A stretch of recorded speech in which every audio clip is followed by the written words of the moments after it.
Hello, I'm Michael Cantrell, and you are listening to the Prison Officer Podcast, a place to have a conversation about the forgotten cops that work in this country's jails, prisons, and correctional centers. A place for me to try to make sense of a career spent working inside the fence with some of the greatest people that nobody sees or recognizes for the important job they do to keep this world safe. If you love this podcast, hit the follow button, or better yet, share with your family, friends, or coworkers. Hello and welcome to the Prison Officer Podcast. Today I have a acquaintance from LinkedIn. I haven't met him in person yet, but we've talked on LinkedIn, and I've been following him for a long time because of his motivation and his a lot of his views on leadership. So I reached out and asked him if he'd come on the podcast here, and he agreed. So I'm really happy to have Associate Warden Fredericks. He has 3 decades of experience working in corrections and has worked at 11 institutions in 6 different states for 5 different agencies, which is just amazing. So he began his career as a jailer in Fort Worth, Texas, then became a correctional officer with the state of Florida before hiring on with the Department of Justice and the Bureau of Prisons, where I also worked. Associate Warden Fredericks assumed positions of greater responsibility throughout his moves and most recently served as the Associate Warden of Operations at Broad River Correctional Institution. He's a graduate of NIC's Leadership and Development for the Future and has recently completed the Warden Exchange program as a cohort, and I'm going to ask him some more about that as we get going. But welcome to the Prison Officer Podcast, Warden. Well, thank you very much. I consider it truthfully a privilege to be on here. Like I said, I've been asked before and have been hesitant, and this just seemed like the right fit, and I'm glad you had me, Mike. Excellent. I'm glad to have you here. So I start these interviews out the same way, and I'd kind of like to hear how you grew up and, what your life was like coming up as a kid and into high school and stuff, and then that's a good way to start. I'm a big Steve Covey fan, and I believe that you're the way that you grew up forms your paradigm and the way you perceive the world. So I think it's a great question. Well, I'm originally from New York. I was equally raised in New York and Texas, Fort Worth, Texas to be exact. I come from a single parent family. My father raised me on his own. And during the early 70s, that was a real oddity. Matter of fact, I was one of the few kids probably in any of my schools whose parents were divorced. And I think I was the only one that was raised by a father. So, and I will say I had an amazing childhood. Growing up in, I was actually in West Babylon, Long Island. People knew my father was raising me by himself and wasn't a really good cook. So subsequently, I was invited to a different household every night, and it was just an amazing experience. Probably within a 15-block area, I ate at everybody's home, and it was just a great way to grow up. Moved to Texas in '79. And started my high school experience in Texas, and it was literally like moving to Mayberry. It was just an amazing experience. Mm-hmm. So, high school. What'd you do in high school? Sports? I played football and I ran track. I was an average, really an average athlete. But again, I had a real amazing experience because again, my father was raising me by himself. I was welcomed into every home. I visited and attended every church that exists in the state of Texas. It was a really good. Like I said, I tried to explain it to my wife. Because it was just a really rich way to grow up. Because I got to be in many different households. I felt a lot of love. You had parents there that cheered for me just as equally as they cheered for their own children when I played sports. So it was a really neat experience. And I don't hesitate to say I was very poor. My father was a machinist, and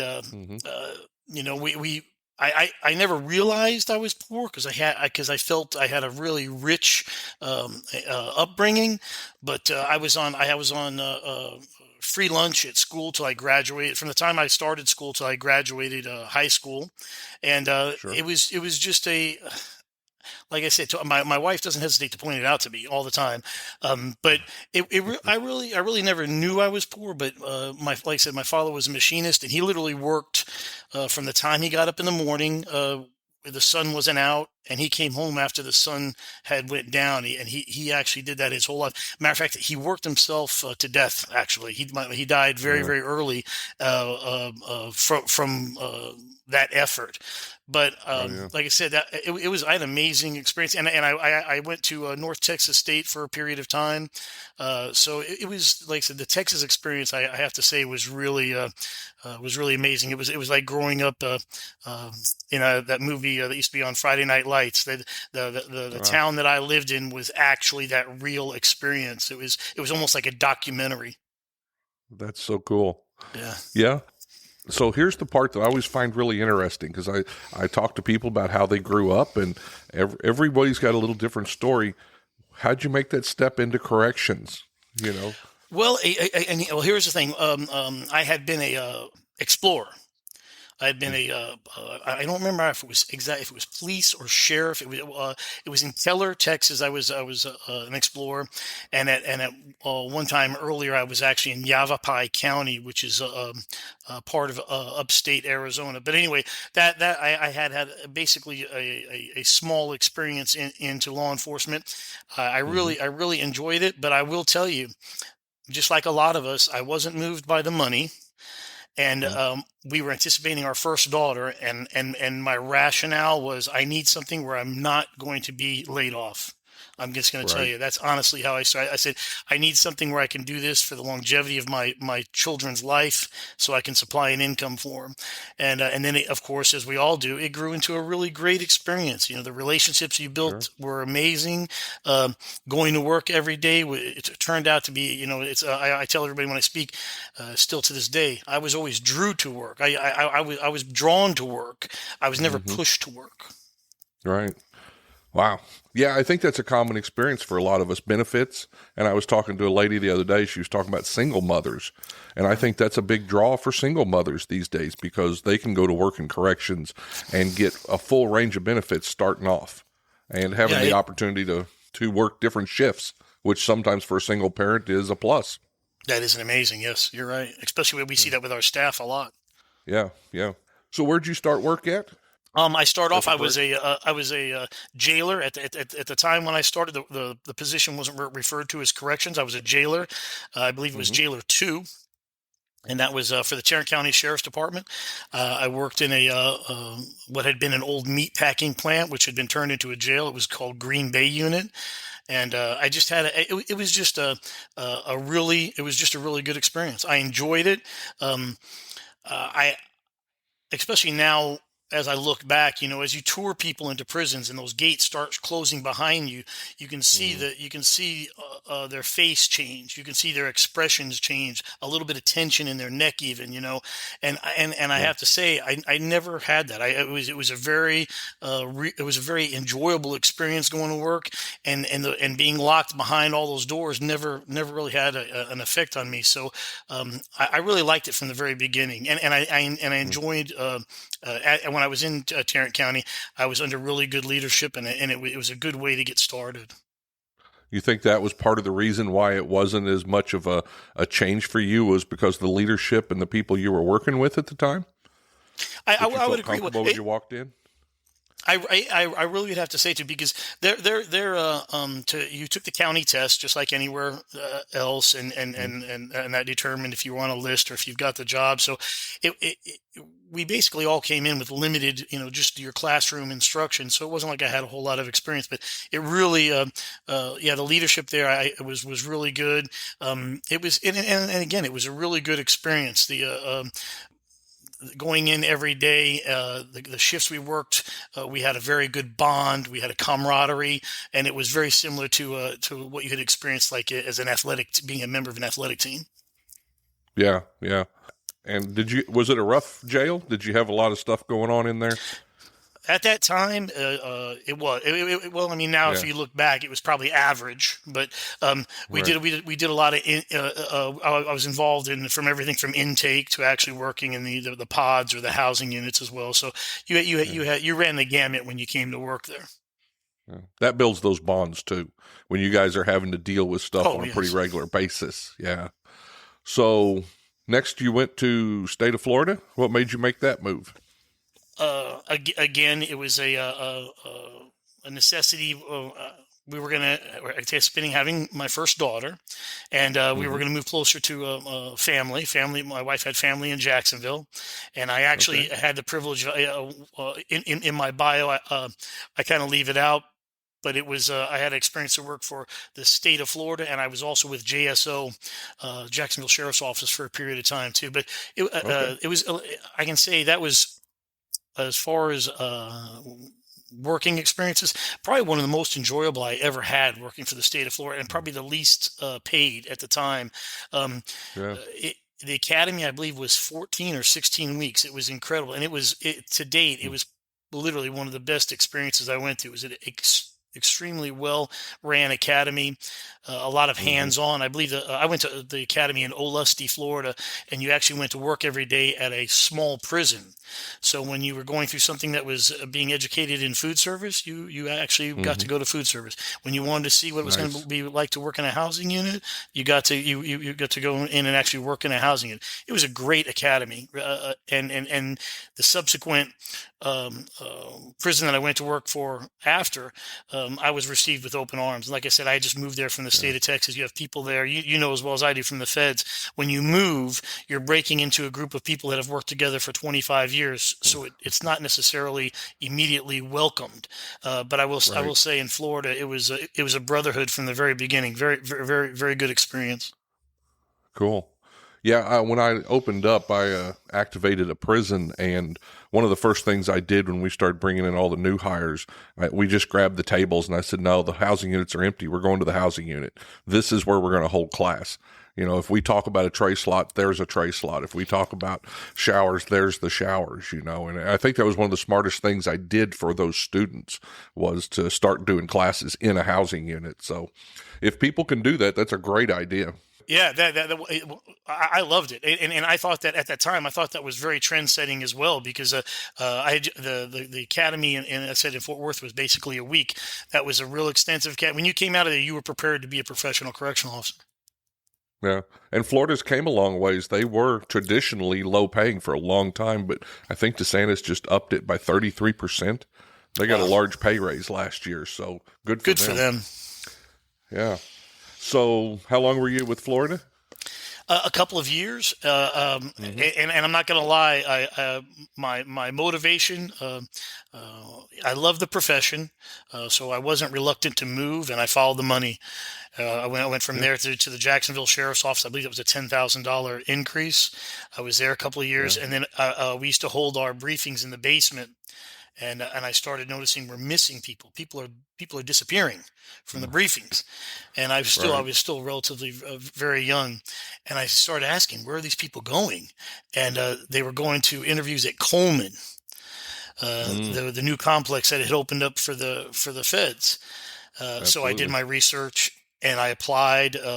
And that's actually where I did my first interview and where I did my first physical. I wasn't savvy for the Bureau of Prisons, and I didn't realize when you filled out that bubble application, you really needed to turn it over, and on the back you could put down your preferences of location.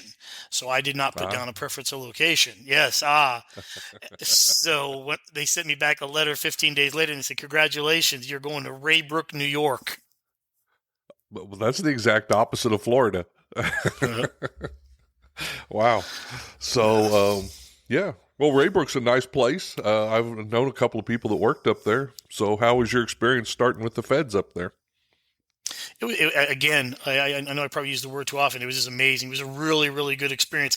Now, I will say that the coming in as a new officer, they were that most of those people had worked together their entire career, so Yeah. it requires you to kind of crack that code. But it was a great place to work. How can you not love getting up every morning in the middle of the Adirondack Mountains? Yeah. Oh, absolutely. So, as a rookie, and you already had some experience, so I'm always interested in this. You already had experience as a correctional officer. Yes, You sir. come in as a rookie. What things were better and what things could have been improved as far as what you were taught? Well, I have to tell you that well, is the Bureau of Prisons is a very predatory agency. They hire people that are previously trained. I think that's why their Hmm. academy is kind of condensed. So a lot of Right. similarities. Most of us operate off of all the mandates from ACA anyway. So there are Mm. actually a lot of similarities. They immediately put me in SHU, and I pretty much I stayed in Right. SHU for a significant period of time. And then I had a warden that basically took me under his wing and said, Artie, you've got 4 kids.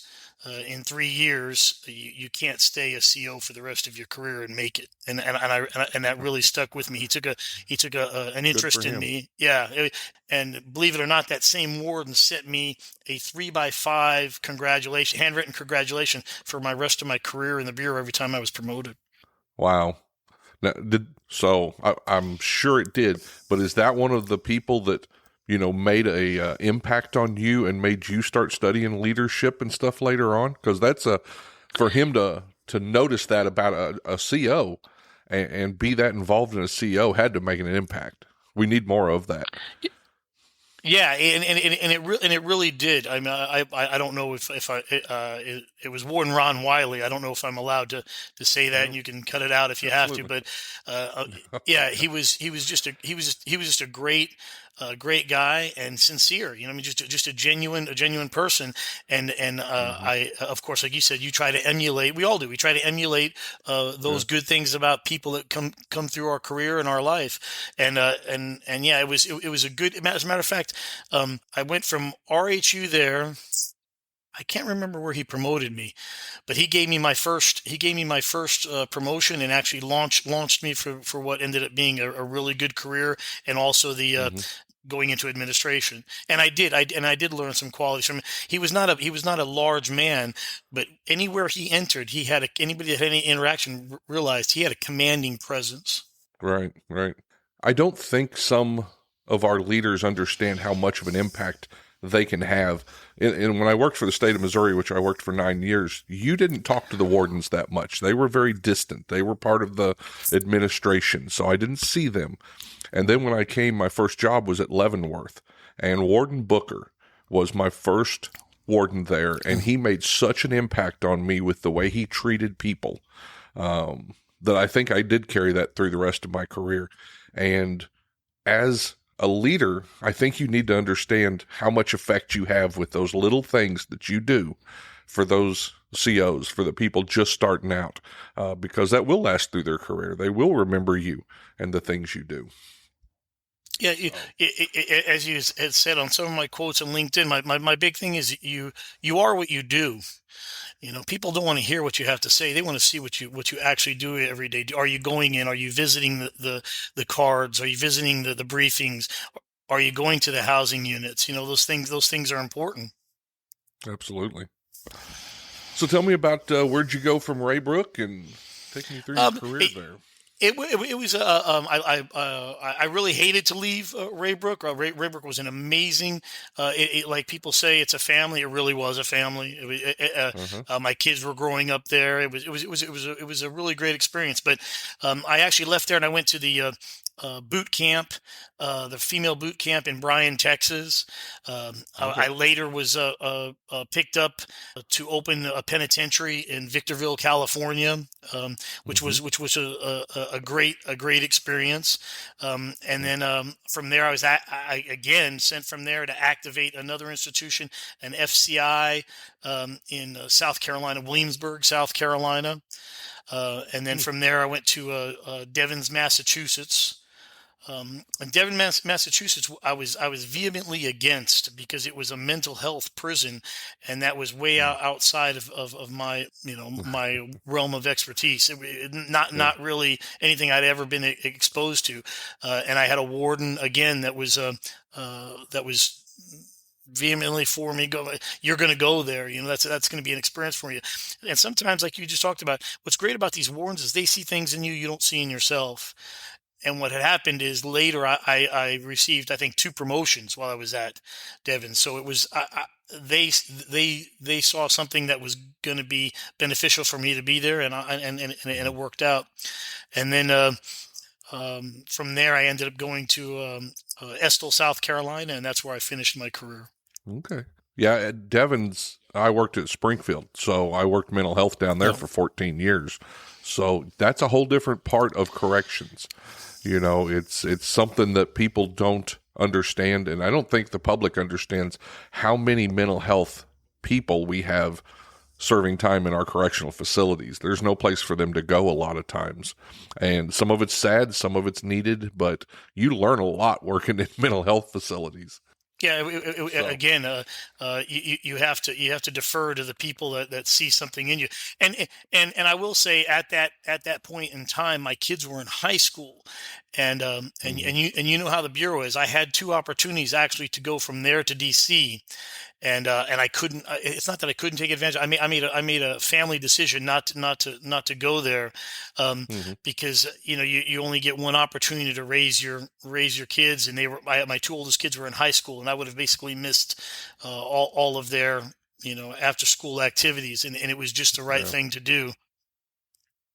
Yeah, absolutely. I did the same thing. I held in Springfield until my kids graduated, and then that's when I started taking promotions outside of there. But yeah, you're right. You only get one chance to raise your kids. You got more than one chance to promote usually. So, Exactly. well, so what was which one did you have the most challenges at, or what were some of the challenges in those institutions that you worked at that you remember? Um, I would say if on the leadership side of it, I would say Victorville and Williamsburg. Uh, uh, you don't Nobody likes to admit that maybe they're tired or maybe it was exhausting, but doing 2 activations back to back, I have to admit, took a little wind out of my sail. But I'll tell you, it was a great experience because unless you're involved in the hiring, the training, and later supervising position, you just don't know.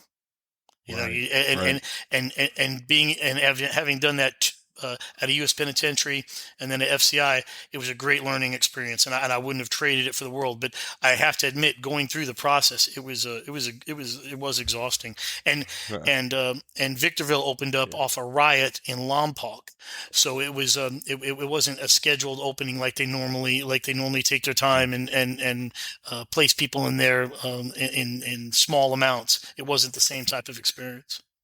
Right. Yeah, I can understand what you're talking about, but I will say that activation, what we don't realize sometimes is I learned as much for, weeks and weeks and weeks. I taught rookies. It was class after class, and I got to just give them everything I had, everything I'd learned for 20 years. But at the same time, I learned more in those few weeks than I think that's where this podcast came from. I think that's where some of the books I've written came from, is because I learned so much about myself and what I had done teaching others.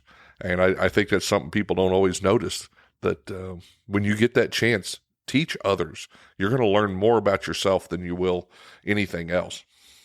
Oh, I agree 100%. The greatest, even to date, the greatest accomplishment or achievement I would say that I've had in my career is and LinkedIn is a big part of it because I'm able to resurrect friendships from 30 years ago. But it's awesome to see Hmm. people that you worked with, some people that I coached and I trained, reach out to you, and they've far exceeded anything you've ever done.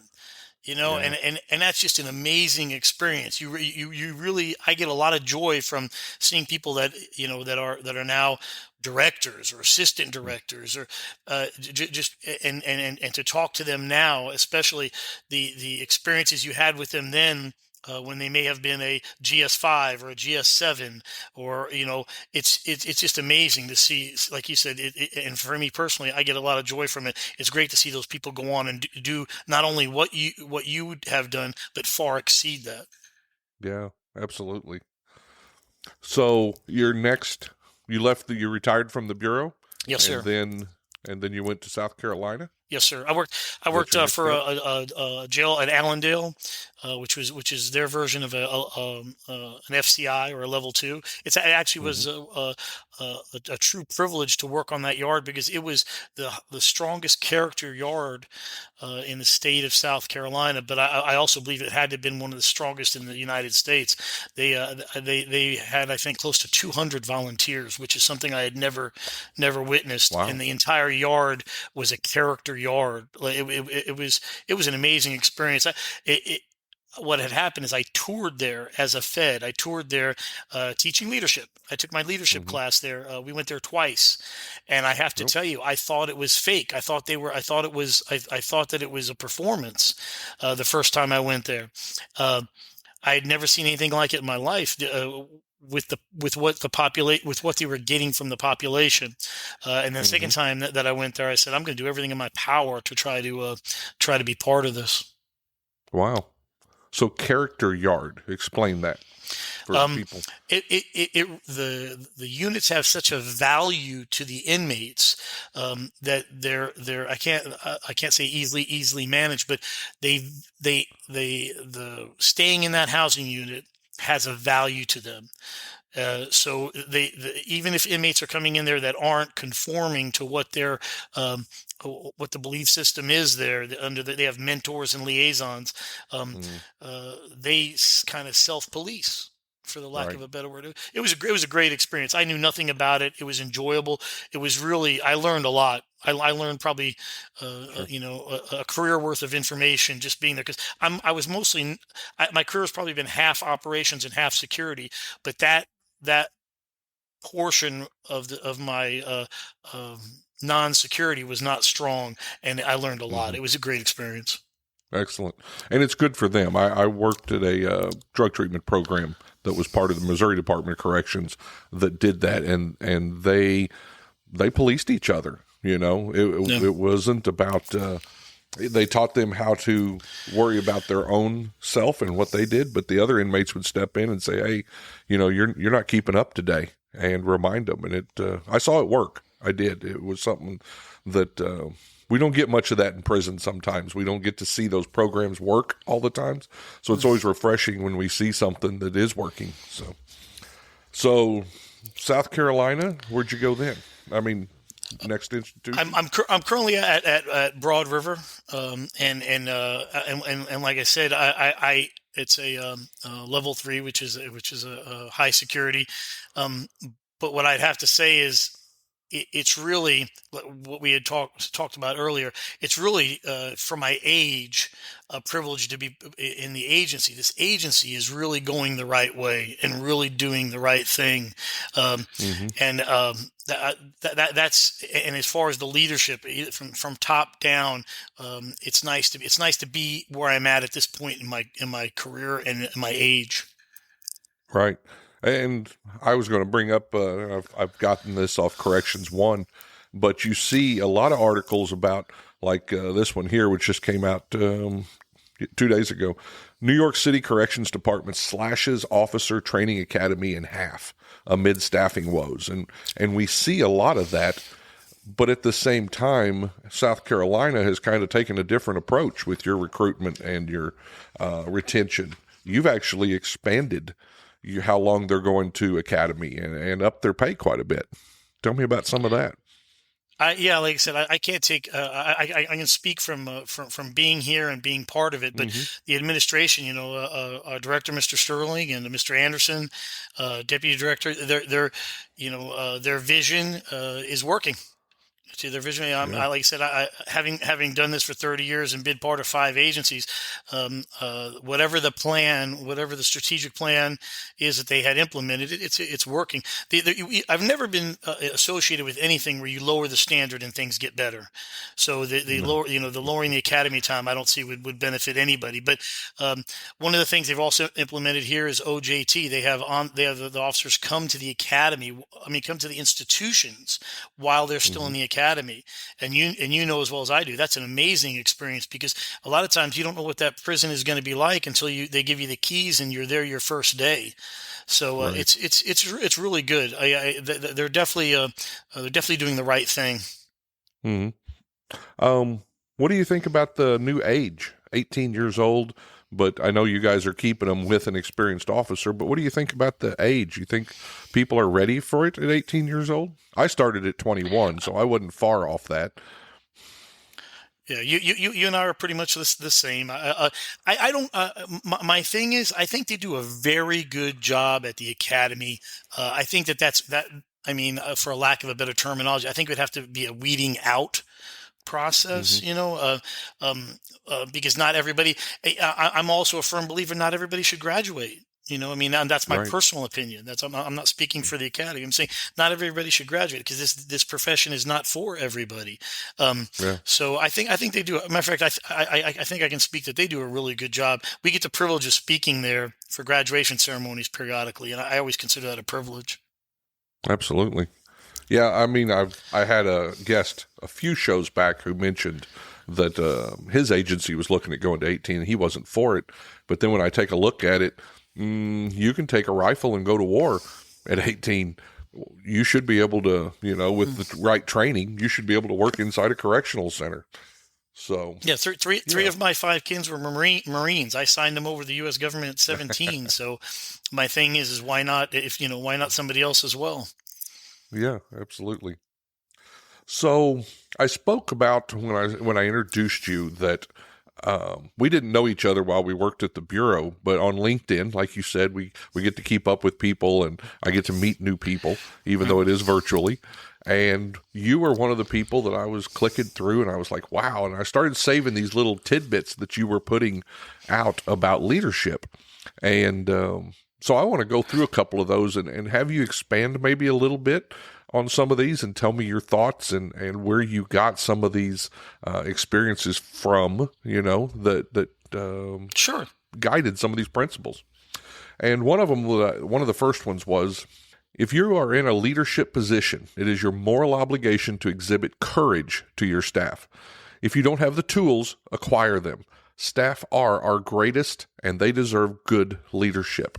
Talk to me about those tools and exhibiting courage, because I think those are two things that are big in corrections. Well, it doesn't come from accomplishing anything in front of somebody. Like when I speak of courage, is your people are looking to you to make a decision.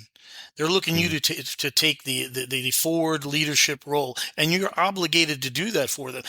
You're also obligated to look out for their best welfare, whether they're for it or not. But I would say cumulatively, from all the experiences, all the places that I've been, I try to pick up on the things that you've seen in people that has been very, very positive, and things you've seen that weren't. And I would say that not having courage, and courage being to stand up in front of people. Sometimes you have to say what they have to hear, not what they want to hear. Absolutely. And I think they respect that. The new word now is is to be authentic. Be authentic. Be authentic. Hmm. Well, really, that should not be a new idea. Everybody can understand what you mean and what you say if you're speaking from your heart. If you're speaking for real, and they can adjust Right. accordingly. But you should never lie or hide something from your staff. You're never going to get that back should they find out that you were. Yeah. And that goes for inmates too. Inmates can see Oh, through that if you're not authentic. Yeah. yeah. You're Go ahead. you're 100% right. And that's another thing with the academy training. Everybody should be telling them you need to be the best you.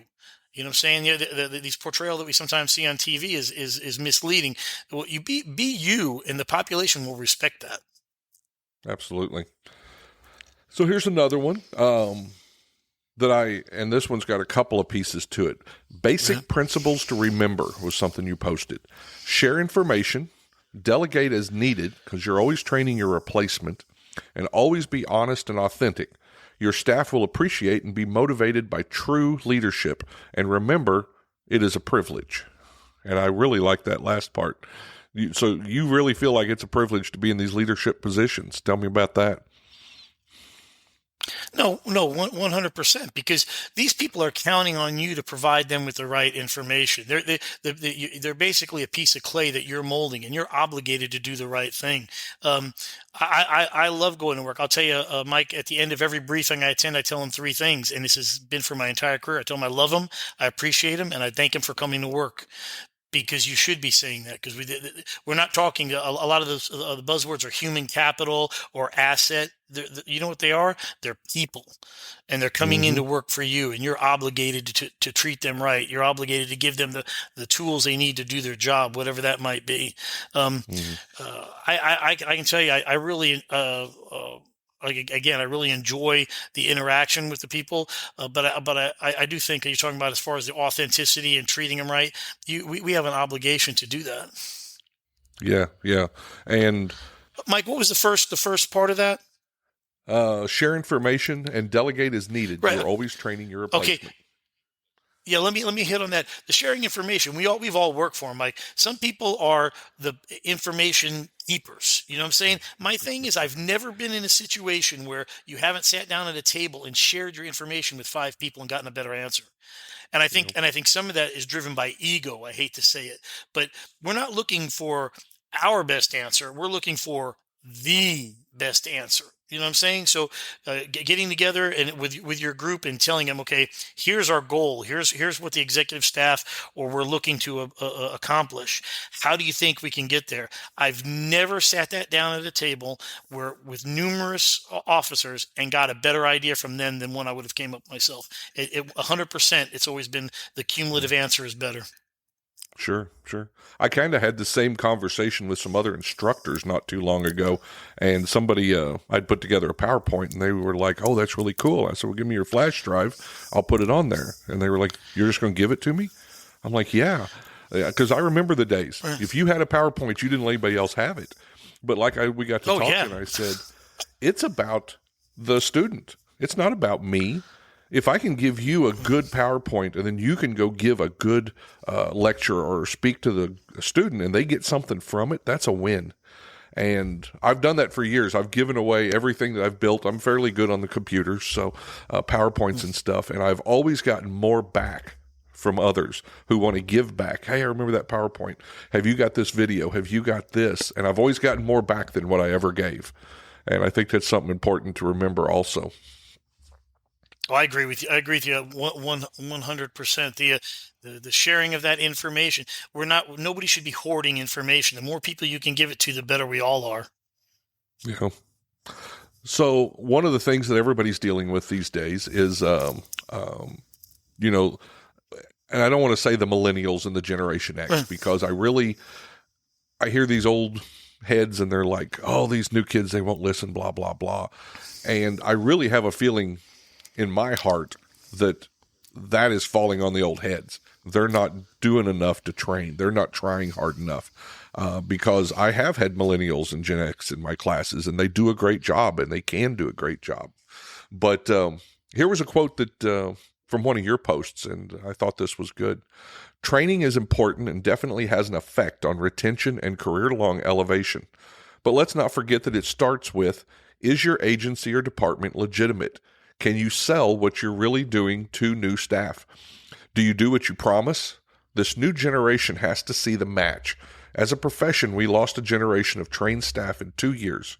That's everyone, city, county, state, and federal. There's simply no easy cure. How do we replace that talent and experience? Start the right way. Attend briefings, visit units, visit your academy, teach classes for new hires, hold honest meetings. We see the problem, and it is us. It is time for the great reset as a profession. Your staff have no idea how great this profession is unless you show them." And I think that's just amazing. Talk a little bit about that. I can tell you feel Well, strongly there. I really do. And my thing is because I'm a baby boomer.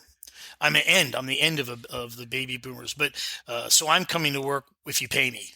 So we're talking with a whole different generation, and you can't fault them, because if you really, I don't study. I haven't studied Gen X or Gen Z or whatever, but I can tell you from practical applications, there's two things you're going to run into: the word "why" right? And I don't Mm-hmm. begrudge them that. They're allowed to ask why. And the other thing Right. is they want your actions to match your words. And they, as like you're saying, using description, old heads, we can't be upset with the fact they want that to match. If you're telling people that we're promoting the most qualified, right?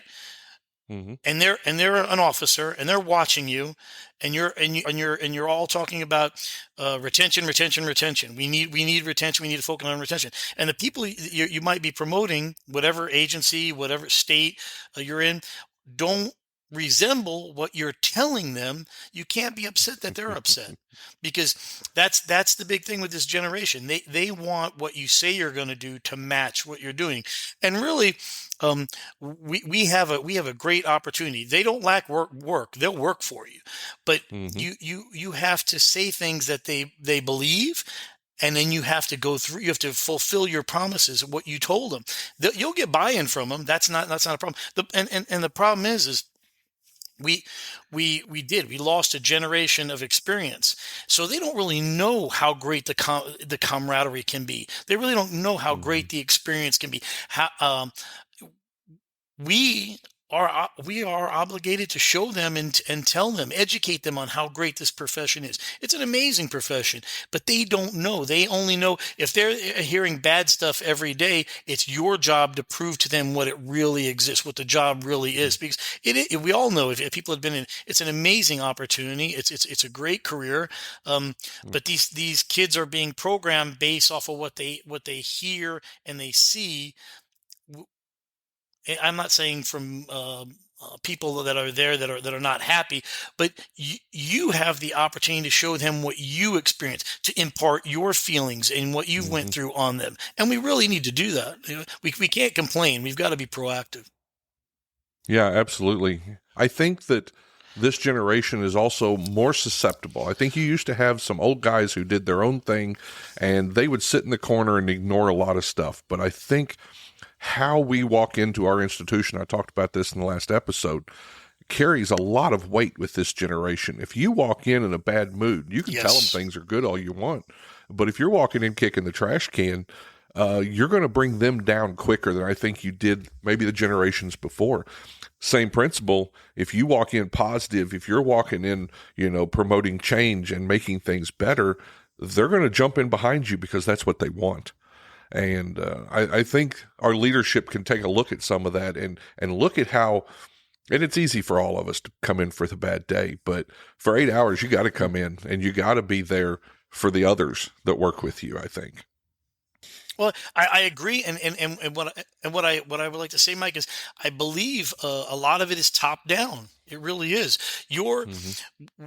what we're saying, even to our here's another point. I believe that the people that attend CLIA and the people that attend these ACA conferences right now are doing an amazing job with what they have.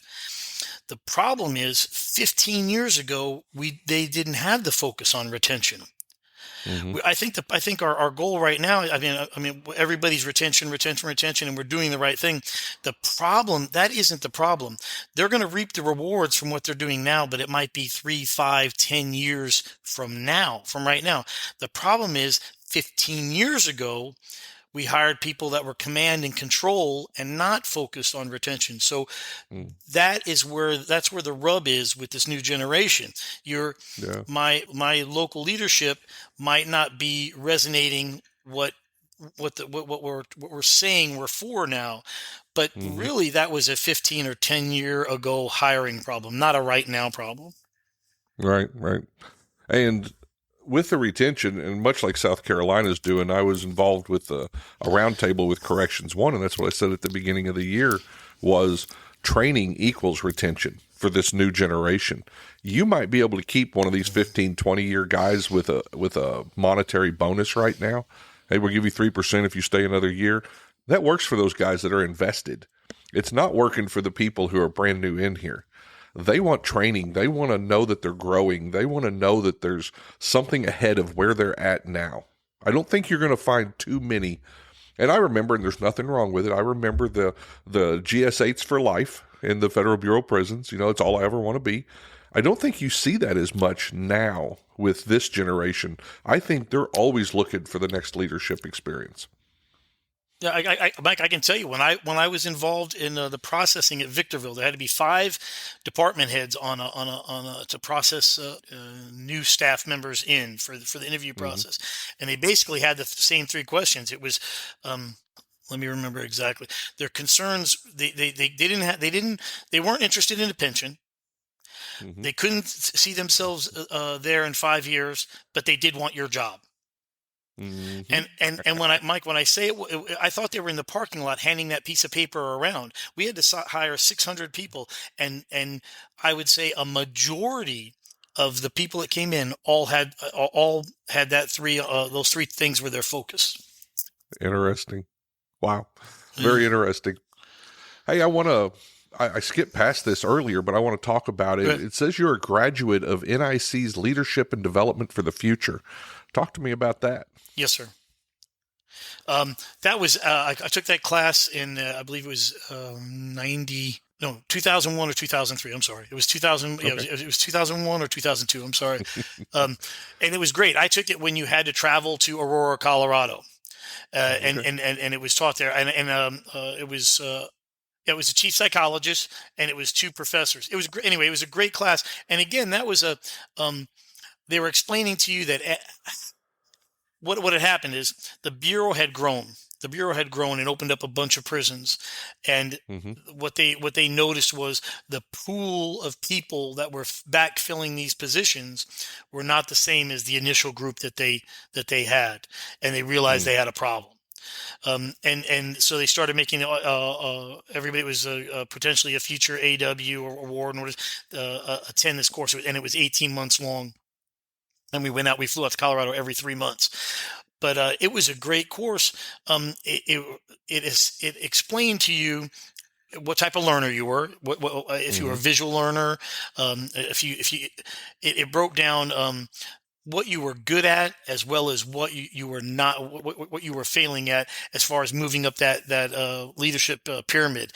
It stretched me. It was like a grad studies course for me. I'm not going to lie. It was and then we had a project at the end. The project I was involved with had to do with improving classification. Again, Hmm. outside of my wheelhouse, but it was a really really good course. The objective of it though was how to use your positive side to affect your sphere of influence. I think is how they worded it, and I loved Okay. it. It was really now it was years after that before I got. I also did was part of another thing with the Bureau of Prisons was excellence. It was correctional excellence. They had Hmm. a similar to what you and I are doing, a podcast which was a intranet. It ran on our intranet Hmm. for the bureau. But both were very similar. They're trying to use the positive side of what we did to to move forward, and it was good. I use probably stuff from that class now more than I ever have really. Cool. Yeah. And what about this Warden Exchange program? When did That you that do was that, that was a and what did you get from that? uh, now that was recently. Now that was probably last year. My warden had to pick cohorts, and it was a privilege to be included in that. That was a really good course, and that was um, uh, a lot about what we just went over on the LinkedIn. It's about Hmm. improving your staffing, how people perceive the job, in order to get the same type of feeling from the population. Good officers create a good environment, create a good prison, and it was really good. It was a lot of eye opening stuff. I really enjoyed it. It was good. Now I could have used that when I was at Allendale, because Allendale actually, what they talked about was that type of practical application, having the positive reinforcement from the officers help the positive reinforcement from the men that were incarcerated. Excellent. So did you actually go somewhere, or did a bunch of wardens get together for that? A bunch of wards got together, and we got to attend via this, just like this. Okay. It was Okay. like a Zoom meeting. Excellent. It was challenging. It was good. I enjoyed it. Good. Good. So what have you got going now? What's coming up? What are you working on? Anything new? No. Like I said, we're all pretty much buying in. SEDC just recently hired Mr. Antonelli from the Bureau of Prisons as a prison director. So Absolutely. we're there's Good just man. there's just a lot of a great guy. There's just a lot of positivity around what's going on at SCDC, and it's good. It's good to be on board. I enjoy where I'm at. I enjoy the team. You know as well as I do. I commute over almost 2 hours one way to get to work each day. And I do that just to be part of the team. It's a great opportunity, and it also has to do with my age and time in corrections. I had a warden tell me years ago, sometimes you're either going to get the job you want or location you want. It's very odd you're going to get both. Yeah, I could believe. That's held true. That's held true over the years. Absolutely. Yeah. Well, so I'm just going to say, if you haven't followed Warden Fredericks on LinkedIn, he puts out a lot of motivational stuff. I'm going to keep looking, and I'm going to keep stealing your little stuff and putting it on a note on my computer to keep me motivated. But I thank you so much for your leadership, and I don't work with you specifically, but I still get that leadership and that motivation just from listening to you on LinkedIn. So thank you for being on the podcast, and anything else you want to leave us with? Really, the only thing I would say is that the one thing that means a lot to me, if I could push it down, is make sure you care. That's probably the most important thing I would say as far as a future leader or whatever. Make sure you care. That comes out. It resonates with your staff. It resonates with the executive staff. Resonates with the agency. You need to come in there every day and care about the people that work for you. They're extremely important, and we owe it to them. But other than that, it's if you're thinking about corrections, please think hard. It's a great profession. It's a respectable profession, and I wish you nothing but the best. Thank you very much. Thank you for being on here. Have a great day. Thank you. If you enjoy these podcasts, the best way to support the Prisoner Officer Podcast is to share these episodes with your friends or family on social media. Let me invite you to visit www.theprisonofficer.com. If you haven't already, check out the Prison Officer Podcast on Facebook and click that little follow button. Or leave us a message, or better yet, leave us a review. And if you're listening to us on Apple Podcast, Google, or Spotify, please click the subscribe button. Till next time, I'm Mike Cantrell. Watch your back, and please take care of each other out there behind those walls.